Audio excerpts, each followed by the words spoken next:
서울 구로구의 콜센터 코로나19 감염 상황 심상치 않습니다. 직원 207명 가운데 지금 80명 가까이 확진 받았다고 하네요. 서울시는 민간 콜센터 폐쇄 명령까지 고려하고 있다고 하는데 문제는 2월 말부터 증상이 나타난 사람들이 있다는 얘기가 나와서 이게 수도권 지역사회 감염으로 대규모 확산되는 것 아니냐 이런 우려가 큽니다. 자, 대한예방의학회 코로나19 대책위원장 맡고 계시죠? 국립암센터의 김호란 교수 연결합니다. 교수님 나와 계시죠? 예, 안녕하세요. 예. 일단 해당 층의 207명은 전수조사를 다 한 모양인데 거의 절반 가까이 확진됐네요. 그렇죠. 굉장히 높은 발병률을 보이고 있습니다. 그만큼 밀폐된 공간에서 계속 전화 통화를 하면서 비말이 확산되고 이런 영향이라고 봐야 되겠죠? 그렇죠. 그리고 이미 말씀하셨다시피 감염 시작일이 좀 된 것 같아요. 한 그렇죠. 열흘 이상 됐기 때문에 이렇게 서로 간에 전파가 일어난 걸로 생각이 되고 이 장소가 이제 사람들이 계속 콜센터 전화를 받으면서 이야기하는 그런 밀집된 장소의 특성도 있겠지만 특히나 그 장소가 환기가 좀 잘 안 되고 있는 상황이 아니었을까 싶습니다. 네. 지적하신 것처럼 2월 말부터 증상이 나타났다. 왜 사실 2월 말 그때쯤은 이미 정부 당국이나 각 언론에서도 열이 있거나 증상이 있으면 밖에 나오지 말고 집에서 3, 4일 경과를 지켜보세요. 이렇게 계속 권고했던 때 아닌가요? 맞습니다. 그렇지만 아마도 이곳에서 일하시는 분들이 이제 쉽게 일을 쉴 수가 없는 그런 상황이 아니었을까 싶어요. 예. 어느 직원은 아침에 못 일어날 정도였는데 오후에 출근했다. 이런 분도 있다고 하니까 참 안타깝고 답답합니다. 게다가 이분들이 지금 벌써 한 열흘이나 지나갔기 때문에 이제 역학조사하는 것도 쉽지 않거든요. 그러니까요. 물론 이제 가족이나 지인은 쉽게 할 수 있겠지만 그동안에 이미 이제 주말도 지났기 때문에 교회 모임이나 무슨 식사 모임 이런 데 만약에 갔다고 한다면 접촉자가 굉장히 늘어날 가능성이 있습니다. 예. 자, 그거 좀 이따 다시 한번 짚고 먼저 지금 해당 건물에 이 11층 근무자들만 조사를 한 건데 다른 층에 또 다른 콜센터 직원들 550명 있다고 그러고 오피스텔, 예식장, 심지어 산후조리원도 있다던데 이분들을 또 엘리베이터 공유했다 그러고요. 이거는 건물 내에서 확산됐을 우려는 어떻게 보세요? 그럴 가능성도 있죠. 또 다른 곳에 콜센터 직원들이 있었다고 하니 거기가 일단 위험성이 높아 보이고요. 산후조리원은 작년 말부터 폐쇄됐다고 해서 거기는 좀 걱정을 놔도 될 것 같은데 아무래도 그 건물에서 사람들끼리 엘리베이터를 공유하고 왔다 갔다 하면 엘리베이터 안에도 밀집되게 사람들이 들어갔을 가능성이 있거든요. 그래서 혹시라도 마스크를 쓰지 않고 계속해서 노출이 됐다면 감염 가능성이 아주 높죠. 네. 그러면 지금 해당 층뿐 아니라 나머지 층의 직원들도 다 검사가 지금 진행 중이니까 하루 이틀 지나면 규모가 나오겠죠. 네.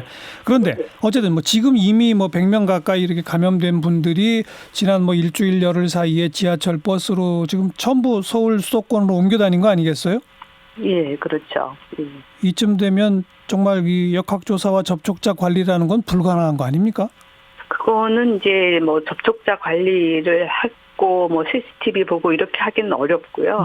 일단 이제 증상이 있으면 안내한 대로 한 3, 4일 정도 경과를 봐서 이게 낫지 않는다. 그럼 검사 해야 됩니다. 그리고 대중교통은 이제 지하철 같은 경우는 사실 강제 환기가 일어나기 때문에 좀 덜하지만 요즘 날씨가 춥기 때문에 버스 같은 데는 창문을 열지 않고 난방만 하잖아요. 그래서 그 안에서 누가 마스크를 쓰지 않고 기침을 한다. 그러면 감염 위험성이 있어요. 우리나라에서는 그런 보고가 없었지만 중국에서는 그런 논문이 나온 게 있거든요. 이제 버스를 타고 몇 시간 동안 이제 감염자도 마스크를 안 쓰고 다른 승객도 마스크를 안 쓰고 같이 간 경우에 이제 많이 전파가 됐다. 이런 논문이 있기 때문에 그런 대중교통 이용하실 때 주의하셔야 되겠습니다.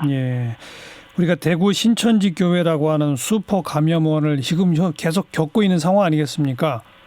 그렇죠. 혹시 구로 이 건물이 또 그렇게 되는 거 아닐까요? 생각만 해도 끔찍하긴 합니다만.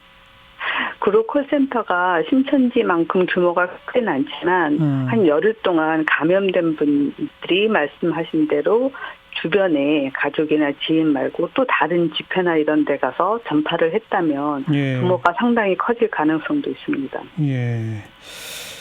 그리고 지금 뭐 전국에 745개 콜센터 있다고 그러고 대구 지역의 콜센터에서도 10명 확진자 나왔다고 그러고 이런 콜센터 근무자 관리 어떻게 해야 할까요?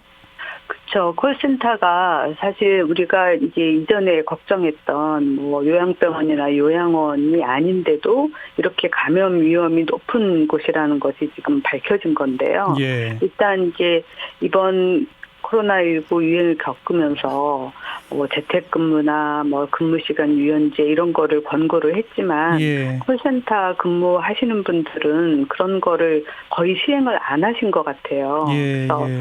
이제 방법상 시스템상 어렵지는 않을 것 같은데 그런 예. 거를 좀 빨리 좀 고민을 하셔서 도입해야 되지 않을까 싶습니다. 정부는 그리고 예, 말씀하세요. 예, 그리고 이제 뭐 많은 가이드라인이 막 나오고 있는데 네.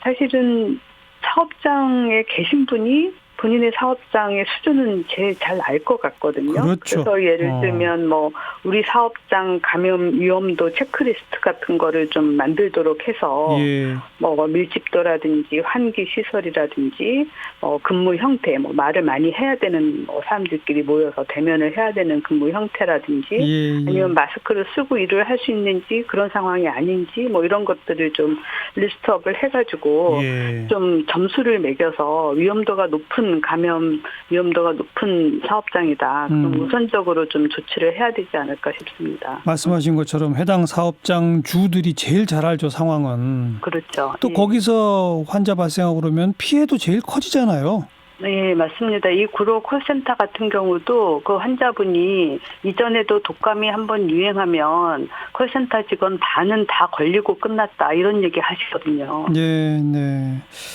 정부는 오늘 이런 그 밀집 사업장 집단 감염을 막기 위해서 재택 유연 근무제 도입, 뭐 출퇴근 시간과 좌석 간격 조정 이런 내용들을 지금 가이드라인으로 냈는데 여기에 좀 말씀 더해 보신다면?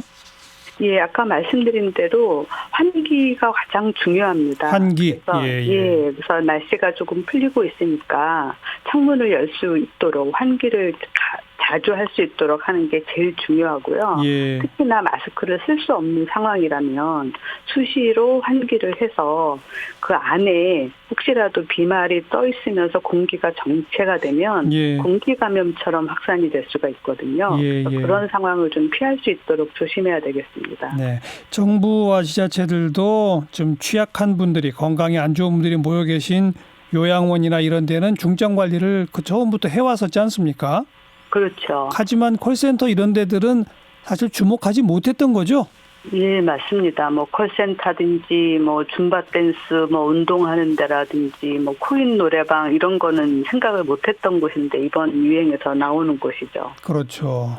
제일 급한 곳이 요양원이었던 건 맞죠? 예, 그렇습니다. 그런데 요양원, 요양시설에 근무하는 사람 가운데 신천지 신도가 왜 그렇게 많아요?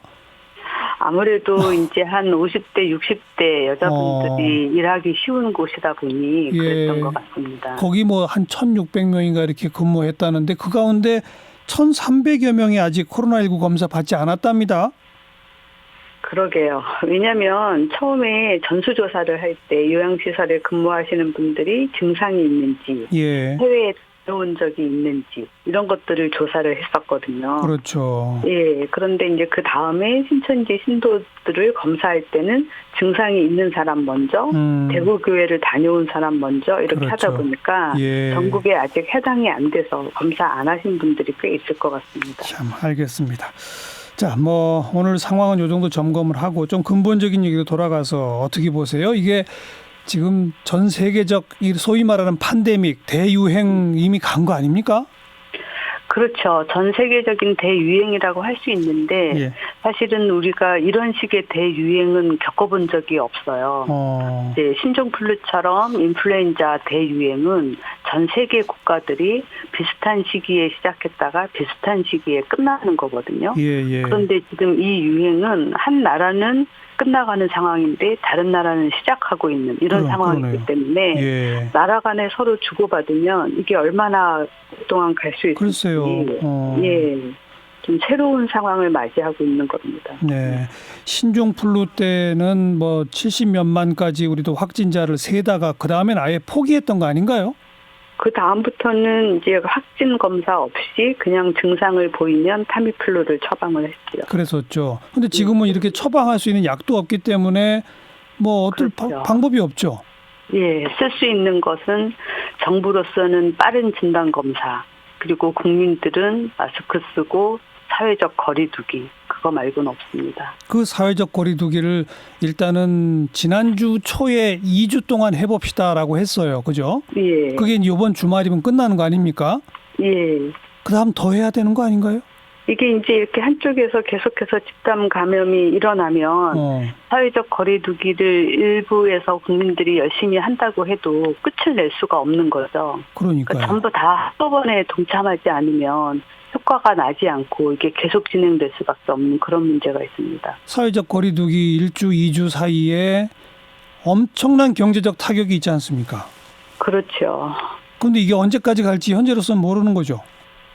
맞습니다. 이게 저희가 이제 수학적 모델링을 해보면 큰 이변이 없는 이상 한 4월 말 정도면 끝이 날 거다라고 보지만 예. 지금 그런 수학적 모델링에서 가정은 해외 유입이 없고 이런 콜센터 같이 우리가 예상 못한 집단 감염이 발생하지 않고 이럴 예. 경우거든요. 예. 근데 지금 상황이 해외 유입이 가능한 나라들은 점점 많아지고 예. 이런 예상 못한 이제 지역사회 집단 감염이 발생하게 되면 네. 이 상황이 끝이 안 나고 장기화될 가능성이 크다 그렇게 보겠습니다. 이미 그 4월 말로 계산했던 시점에서는 콜센터 이런 거 계산 안 했던 거지 않습니까? 그렇죠. 그럼 이미 그것도 깨졌네요. 그렇습니다. 그런 문제가 있습니다. 뭐 지금 정부 당국도 그러면 예를 들어서 당장 23일부터 초중고 대학까지 개학 개강 다 예정 중인데 네. 그거 더 미뤄야 되는지 여부를 결정해야 되지 않을까요? 그렇습니다. 만약에 지금 상황이라면 개학하기가 어려울 거고요. 왜냐하면 뭐 초중고 학생들이 학교에서 마스크를 쓰고 생활할 수는 없잖아요. 그러니까 더 상황이 안정된 지역에서는 뭐 개학을 시작할 수 있겠지만 지역별로 모두 다 한꺼번에 개학할 수 있는 상황은 안 될 것 같습니다. 참, 더 답답해지네요. 알겠습니다. 오늘 여기까지 고맙습니다. 예, 고맙습니다. 대한예방의학회 코로나19 대책위원장 국립암센터 김호란 교수였어요.